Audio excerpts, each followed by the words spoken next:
Let's get into a little bit of reflection. Do you ever feel like you are completely drained even after a full night of sleep?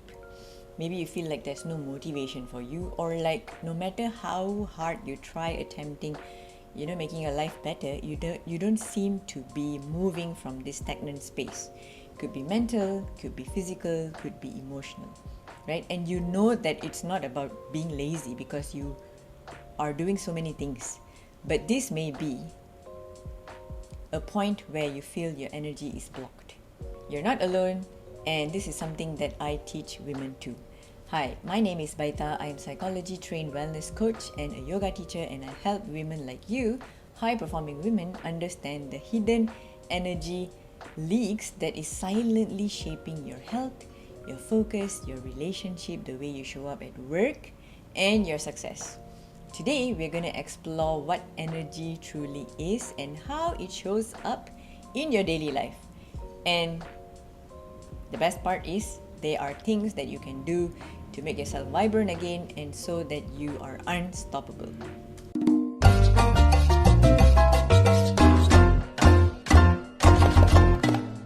I've been there, I have experienced this, and I wish somebody had told me the power of energy.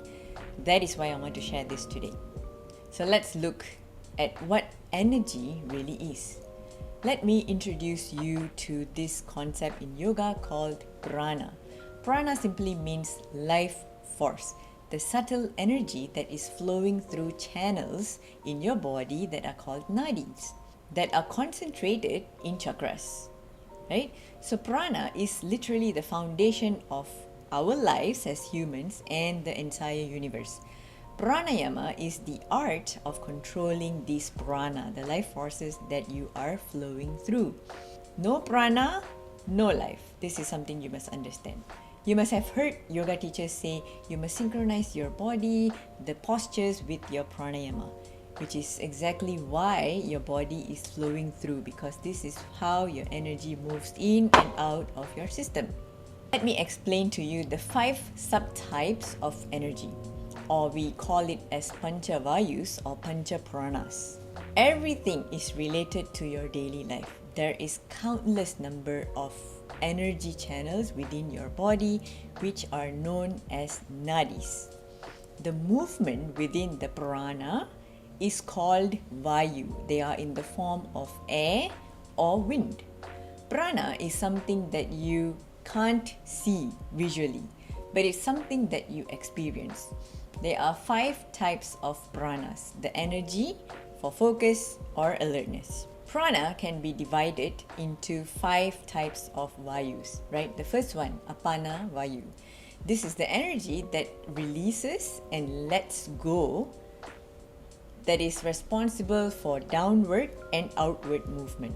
It helps in elimination, digestion, and in women, it is when it's active when we are giving birth or while menstruating. Second is samana vayu, energy that digests, that governs digestion and assimilation, literally and metaphorically, right? It focuses on the element of body that is responsible to your digestion, your respiration. It is said to have this quality of heating and cooling in nature. Food that comes from the ground improves this prana in your body. And foods that comes from the walls of factories, overprocessed food, do the opposite and makes you feel lethargy for a reason, because this prana is affected. Prana 3 is known as the udana vayu, right? The energy that allows you to grow and express, right? It governs your speech, your expression, your movement from the neck towards your head, from your shoulders towards your hands, from the hips towards your legs, right? These movements are what this energy is allowed to mobilize. Fourth energy that you must be aware of is called the Vyana Vayu, right? The energy for circulation and movement as it is. It is everywhere. It's in your capillaries, your blood, your tendons, your movement, anything that facilitates your reserve of energy flows through this prana. Think of this as river, right? When the river is flowing smoothly, everything thrives around it because it carries this energy. When this energy is blocked or stagnant or polluted, like in a pond, everything is going to feel stuck, slow, and invites more negative stuffs into it. So for example, if you feel fatigue despite so much of sleep, this could mean that your prana some way is blocked. May come in the examples of mental fog, your stamina reduction, your imbalances that you feel stuck in career. Something is simply not flowing. Maybe your udana is not flowing, right? How do we know if the energy is the one that needs a little bit of shifting? There are certain signs that you must pay attention to. Chronic fatigue, low motivation, brain fog, indecision, procrastination, when you know that you need to do something but you're not acting upon it, emotionally feeling a little bit unstable, you feel volatile, you feel stuck in certain patterns that keeps you in the same space, sometimes feeling disconnected from the body and you're not feeling connected to your intuition, difficulty attracting opportunities, or feeling misaligned. Repeating cycles, whether it's in relationship, career, health, maybe sensitivity to stress increases, you get overwhelmed easily. These are signs that you must pay attention to, because any of this resonates. It's not just about having bad mood or bad day.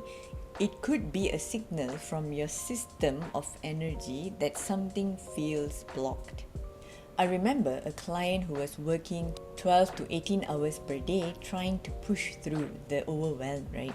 She was physically fine on the outside, but was constantly anxious in her mind, frustrated, and after a few sessions focusing on her energy, her breath work, her pranayama, her movement, and her mindset shifts all together, she reported that she was feeling like she had literally come back to life again.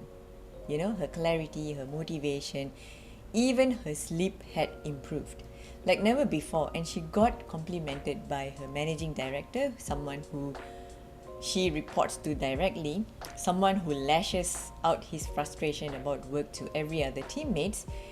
He was saying that something about her feels different and he doesn't lash out on her.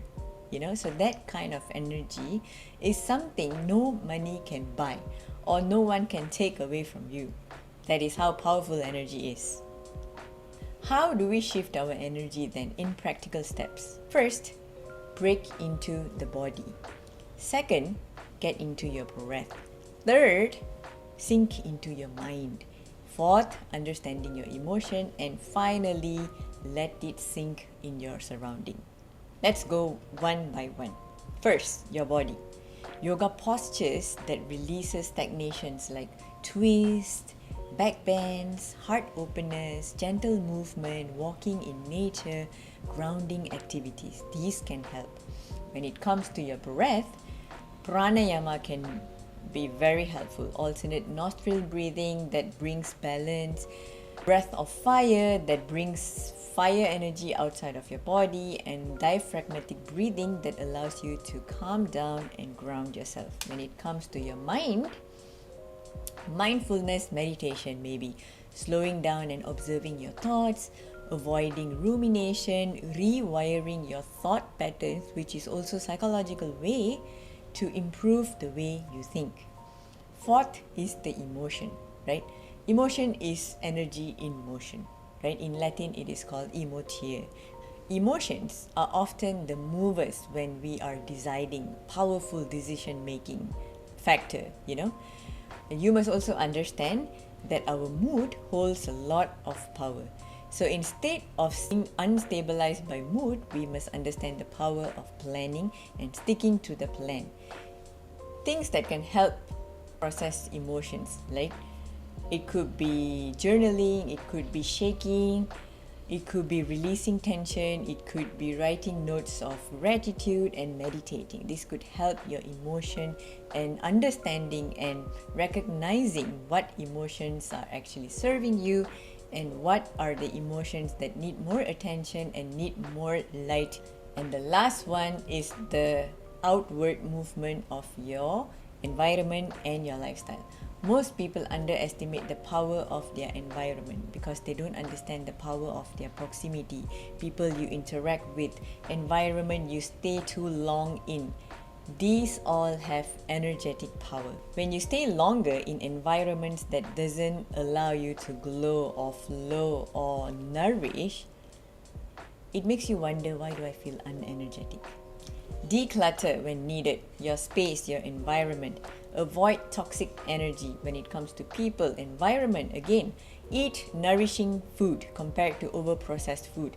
Get enough sunlight. Expose yourself to nature, right? Even 5 to 10 minutes a day of these focused energy breathing activities can dramatically shift your energy, and you'll notice you're not just improving your mood, you're improving your focus, your clarity, and you notice so much of change in your life. You no longer feel drained. In fact, you feel more motivated to show up in a different version of yourself. For example, if you're in high energy state, right, you wake up alert, you don't need to snooze your alarm. You tackle work creatively instead of running away from work. You communicate clearly instead of rambling and all. And you no longer procrastinate because you feel energetically aligned, right? You feel so aligned and so alive and so unblocked that you no longer succumb to lower standards of living. This is what energy alignment is all about. This is what happens when energy is finally working for you instead of working against you. Do you see the difference? Your energy is your superpower, and a lot of us don't know this. The way you move, the way you breathe, the way you think clearly directly shape your life, whether it's physical, mental, emotional, or even spiritually. Start noticing it today. Move it, breathe it, release it, and watch what unfolds. Remember, this is not magic, right? This is your body and mind when they are in harmony. Once your energy flows, right, life feels way lighter than it's used to. It feels brighter. You feel more aligned with who you truly are and who you truly want to be. So if you feel like your energy and body and mind is not really aligned or something feels off, I have this mind-body harmony quiz that you can take. The link I have included in the description below, and I'll catch you in the next one.